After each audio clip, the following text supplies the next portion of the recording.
Hey Eagles fans, I'm Tristan White and here's your weekly USI Sports Review. Tons of action for the Eagles over the last week, but let's start with Thursday as the Quincy Hawks paid a visit to the Pack. In the women's game, it was another big game for Hannah Washer.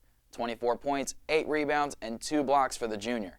Randa Harshbarger with some great passes in this game too, a couple to Washer to give her 6 assists on the night. However, three-point shooting would doom the Lady Eagles as Quincy shot 6 of 11 from deep on the night, as USI loses 78-65. The men's team remembered former Eagle Jerron Lewis before the game Thursday.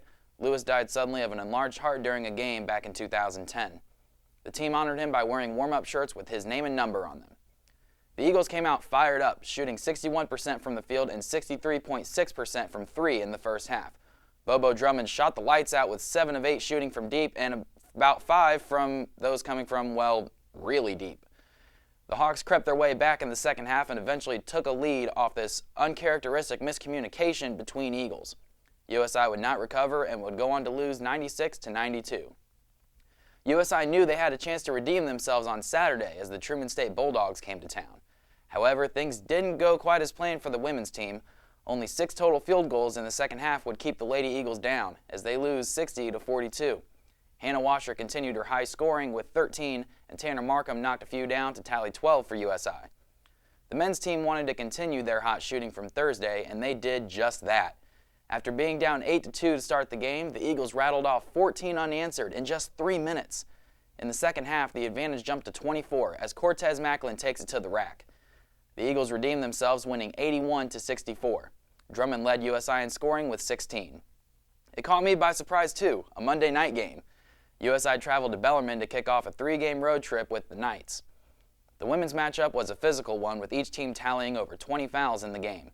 The first half would have the Lady Eagles down 37-18 on just 28% shooting, but USI began a comeback, cutting the Bellarmine lead just 4 to start the fourth quarter. A 7-1 run later in the quarter would still not be enough as 17th-ranked Bellarmine takes this game 65-61. The men's team couldn't seem to get shots to drop in the first half, finding themselves down 16-8 early. After fighting back within 2, the Eagles would then go on a 6-minute drought, seeing the Knights go up 15. USI came out in the second half shooting 50% from field, but only 3 of 12 from deep. Deficit wouldn't get any closer than 10 as the Eagles fall to 9th-ranked Bellarmine 80-65. The Eagles continue their road trip this weekend as they travel to Lewis on Thursday and Wisconsin Parkside on Saturday. Live stats and audio can be found at GoUSIEagles.com, while live video can be found at glvcsports.com/watch. For GoUSIEagles.com, I'm Tristan White.